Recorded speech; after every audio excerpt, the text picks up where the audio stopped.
Welcome to Baby Toon.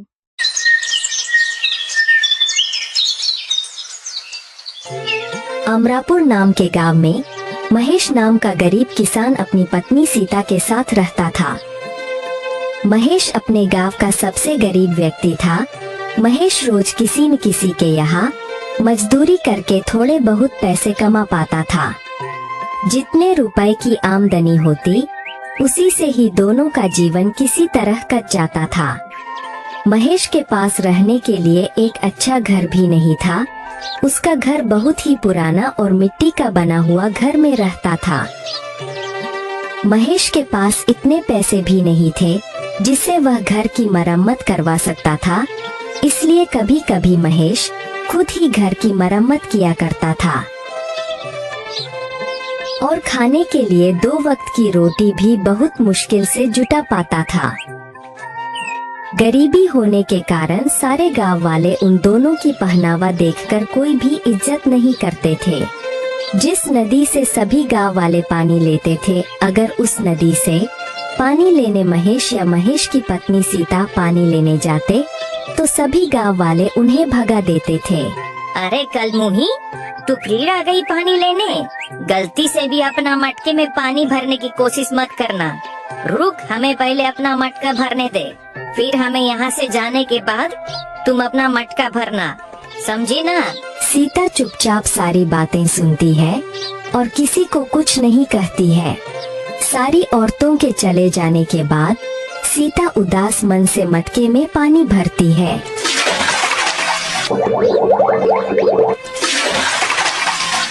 और घर जाकर अपने पति महेश से कहती है, हमारी क्या गलती है जो गांव वाले हमारे साथ ऐसा बर्ताव करते हैं?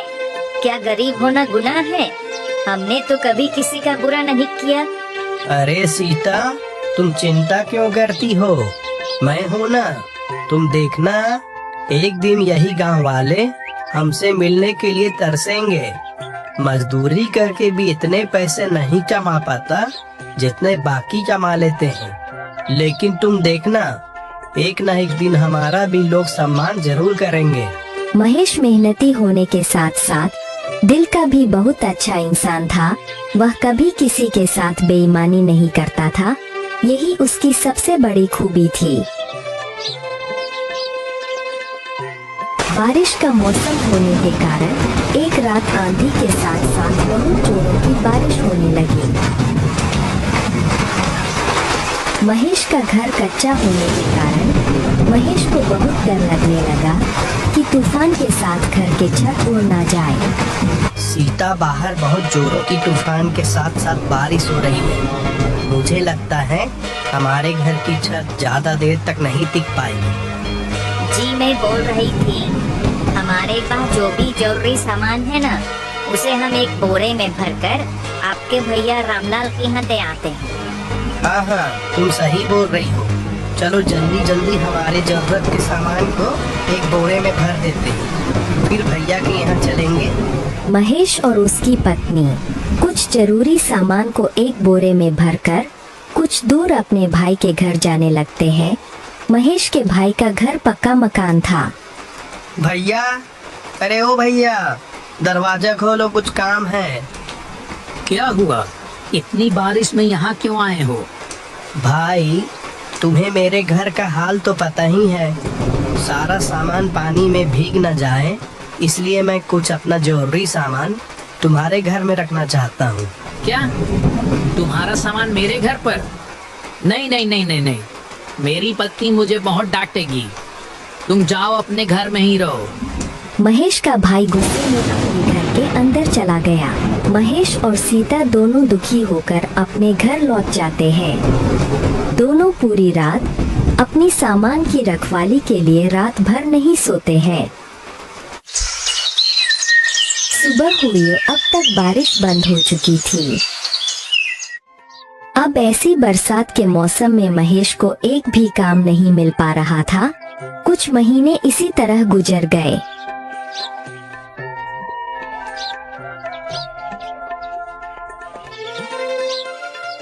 एक बार महेश के गांव में कुछ अमीर व्यक्तियों ने एक सप्ताह गांव में मेला लगवाया। सभी अमीर व्यापारियों ने अपने अपने गाड़ियों में मेला देखने आए।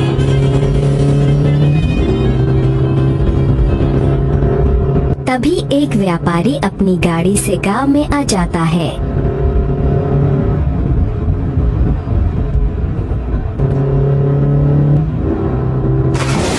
तभी अचानक जोर जोर से बारिश होने लगती है। रास्ता गीला होने के कारण उस व्यापारी की गाड़ी कीचड़ में फंस जाती है।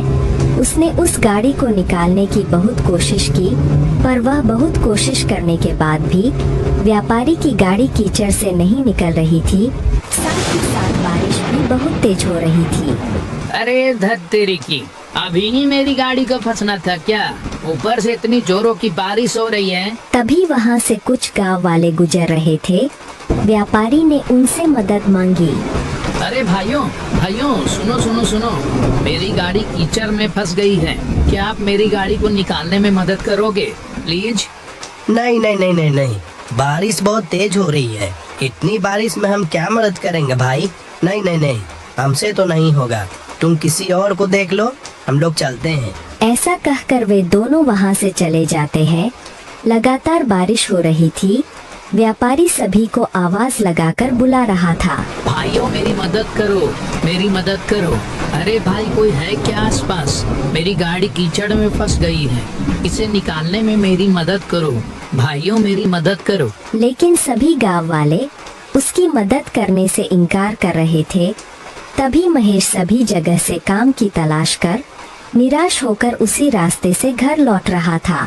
तभी उसने देखा कि एक व्यापारी की गाड़ी कीचड़ में फंसी हुई है और व्यापारी मदद के लिए लोगों को आवाज लगा रहा है। उसे देखकर महेश गाड़ी के पास आया। साहब, क्या मैं आपकी गाड़ी निकालने में कुछ मदद कर सकता हूँ क्या? हाँ हाँ बिल्कुल भाई, बिल्कुल बिल्कुल। मैं तो तभी से लोगों को मदद के लिए आवाज दे रहा हूँ, कोई मदद करने को तैयार ही नहीं है। ऊपर से ये भारी बारिश ने दिमाग खराब कर रखा है। अच्छा, मैं गाड़ी के अंदर बैठकर गाड़ी को आगे बढ़ाने का प्रयास करता हूँ, तुम गाड़ी को पीछे से धक्का देने की कोशिश करो। साहब, इसके पहिए कीचड़ में अंदर तक धंस गए हैं। मैं पीछे से धक्का देता हूँ, आप गाड़ी को निकालने की कोशिश करें। थोड़ी मशक्कत के बाद गाड़ी कीचड़ से बाहर निकल गई। गाड़ी थोड़ी आगे तक गई। महेश गाड़ी को देख रहा था। तभी अचानक से गाड़ी रुक जाती है और गाड़ी से व्यापारी उतरकर महेश के पास जाता है। हेलो भाई, तुम कौन हो? मेरा नाम हरिदास है, मैं शहर में व्यापार करता हूँ। महेश उस व्यापारी को देखकर घबरा जाता है। जी, मेरा नाम महेश है। मैं कई सालों से इसी गांव में रह रहा हूँ। अच्छा, वैसे तुम बहुत अच्छे इंसान लगते हो। पिछले 1 घंटे से मैं यहीं फंसा हुआ था। किसी ने मेरी मदद नहीं की, सिर्फ तुमने मेरी मदद की। अब जाकर मेरी गाड़ी इस कीचड़ से निकल पाई है। मैं यहाँ मेला देखने आया था। जी कोई बात नहीं, दूसरों की मदद करना तो हमारा फर्ज है। अब बारिश भी रुक चुकी थी। अच्छा साहब, अब मैं चलता हूँ। रुको महेश, मुझे अपने घर नहीं ले जाओगे क्या? नहीं साहब, मुझ जैसे गरीब के घर जाकर आप क्या करोगे? मेरा घर मिट्टी का बना हुआ पुराना टूटा फूटा घर है। आपको मेरे घर जाके कुछ नहीं मिलेगा। आप मेला देखने जाइए, मैं घर जाता हूँ। अब तो मैं एक बार तुम्हारे घर चलकर ही रहूंगा। जी, अब आप इतना कह रहे हैं तो चलिए। व्यापारी महेश को अपनी गाड़ी में बैठा लेता है। महेश पीछे बैठकर व्यापारी को अपने घर का रास्ता बताता है। कुछ देर बाद दोनों घर पहुंच जाते हैं।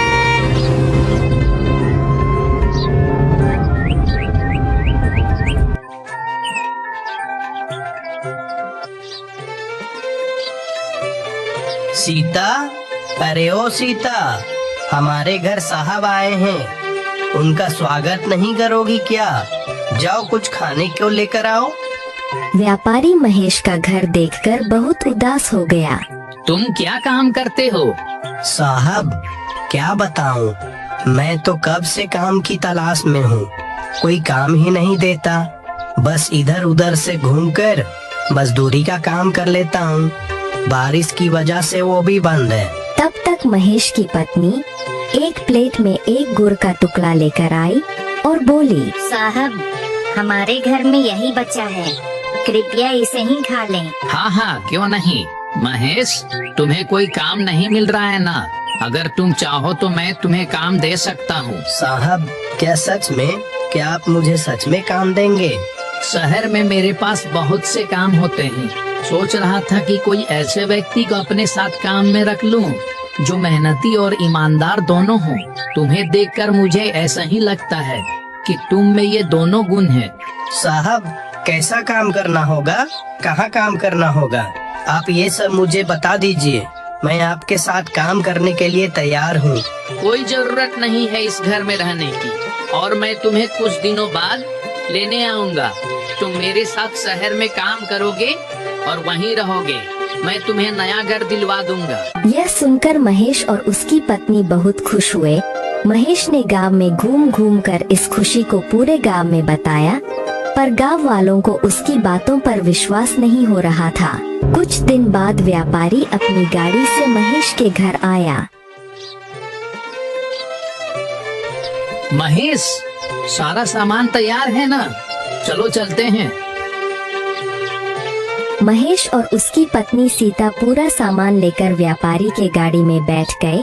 सभी गांव वालों का ध्यान उन्हीं पर था, यहाँ तक कि महेश का भाई भी उन्हें देख रहा था। गाड़ी चल पड़ी। व्यापारी महेश और उसकी पत्नी सीता को शहर लेकर आ गया।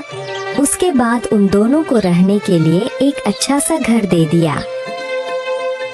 महेश सारे काम अच्छे से समझ गया था। अब वह व्यापारी के साथ काम करने लगा। महेश का घर बहुत सुंदर था। अब महेश बहुत अच्छे खासे पैसे कमा लेता था। धीरे धीरे करके महेश और उसके घर को देखने उसके गांव वाले शहर आने लगे थे। जिस भाई ने महेश का सामान को रखने से मना कर दिया था, अब वह महेश को भाई भाई कहता नहीं थकता था। महेश ने ईमानदारी और मेहनत के बल पर सब कुछ पा लिया।